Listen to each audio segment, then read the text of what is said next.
सुनील तटकरे आपल्या समर्थक आमदारांसह भारतीय जनता पार्टीच्या वाटेवर आहेत असं विश्वसनीय सूत्रांनी सांगितलेलं आहे.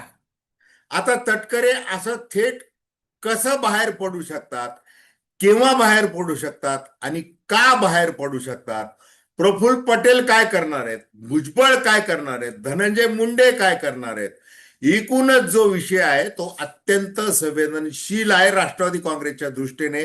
ज्या वेळेला अजितदादा पवार यांचं निधन झालेलं आणि त्याच्यानंतर जे बदललेलं राजकारण आहे, सगळी सूत्र पक्षाधिकार जे आहेत ते सुनेत्रा वहिनी आणि पार्थ पवार यांच्या हातामध्ये आहे.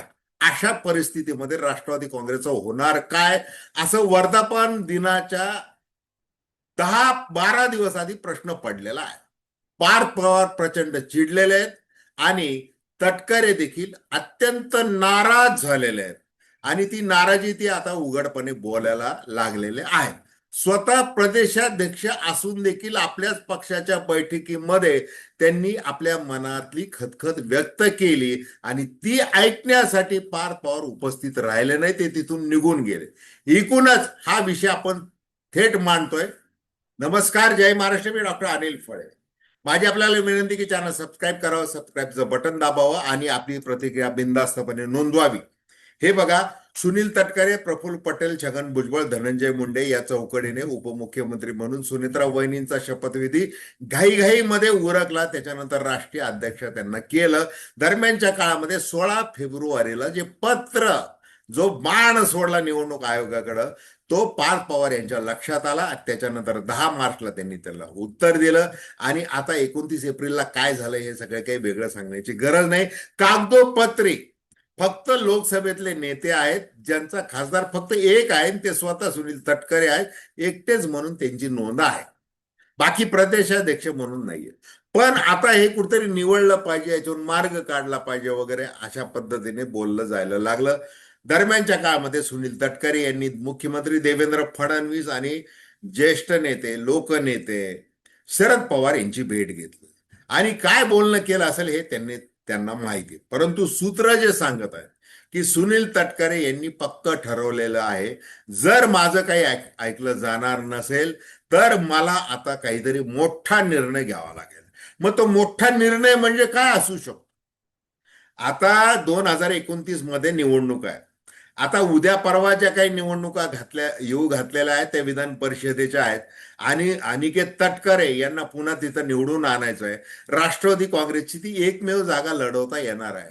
बाकी पुण्याला जो आग्रह धरला जातोय की पुणे ग्रामीण मध्ये जे राष्ट्रवादी काँग्रेसचं वर्चस्व आहे ते लक्षात घेऊन महायुतीचा धर्म म्हणून राष्ट्रवादी काँग्रेसला ती विधान परिषदेची जागा मिळावी असा आग्रह मात्र धरला जात नाही. बरंच काही चाललेलं आहे. अर्थमंत्री पद महायुतीचा धर्म म्हणून जर राष्ट्रवादी काँग्रेसला अर्थमंत्री पद देण्यात आलेलं होतं, आता ते अजितदादांच्या निधनानंतर सुनेत्रा वहिनींना दिलं पाहिजे किंवा जो पक्षाचा निर्णय होईल त्या नेत्याला ते पद दिलं पाहिजे. दिलीप वळसे पाटील आहेत, बरेच जण आहेत, म्हणजे छगन भुजबळ आहेत. आता छगन भुजबळांना जायचंय राज्यसभेवर, त्याच्यामुळे ते जरा सबुरीने बोलत आहेत, सबुरीने काम करत आहेत, जरा दोन्ही बाजूने.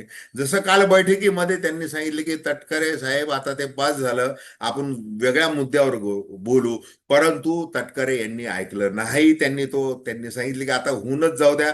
त्यांनी मनामधली सगळी भडास बाहेर काढून टाकली. ते बोलले आणि प्रसार माध्यमांना कळेल अशा पद्धतीने बोलले. त्यांनी कुठलीही तमा बाळगली नाही आणि ते आता चिडायला लागलेले आहेत, गरम बोलायला लागलेले आहेत, ज्येष्ठ नेत्यांच्या भेटीगाठी घ्यायला लागलेले आहेत. आता सहनशक्तीच्या पलीकडे गेलेलं आहे. दुसरीकडे त्यांनी सुनेत्रा बहिणींना रायगडमध्ये बोलून एक कार्यक्रम जरूर करावा की बघा मी किती समंजसपणे राहतोय, कारण की मी पवार कुटुंबाशी पहिल्यापासून प्रामाणिक राहिलेलो आहे. 2014 ते 2018 त्या दरम्यान सुनील तटकरे हे अखंडित राष्ट्रवादी काँग्रेसचे प्रदेशाचे अध्यक्ष होते. त्याच्यानंतर पुन्हा त्यांना प्रदेशाध्यक्ष होण्याची वेळ आली, ती अजितदादा पवार यांनी ज्या वेळेला बंड केलं जुलै 2023 मध्ये, त्यावेळेला ते प्रदेशाध्यक्ष झाले. आता भलं 26 फेब्रुवारीच्या अधिवेशनामध्ये त्यांची पुन्हा नियुक्ती जरी झालेली असली तरी ते पार्थ पवार काही मान्य करायला तयार. ते त्यांची जी एकदम जी काही त्यांचा सगळा पक्ष त्यांनी जो ताब्यात घेतलेला आहे, आणि पक्ष आपण म्हणू त्या दिशेने नेला पाहिजे, कारण तो अजितदादांचा पक्ष आहे. मग अजितदादांच्या बद्दल जे काही बोललं गेलं वगैरे ते सगळे संदर्भ तुम्ही आठवा. ती काय क्लिप आहे, ती कथित क्लिप आहे.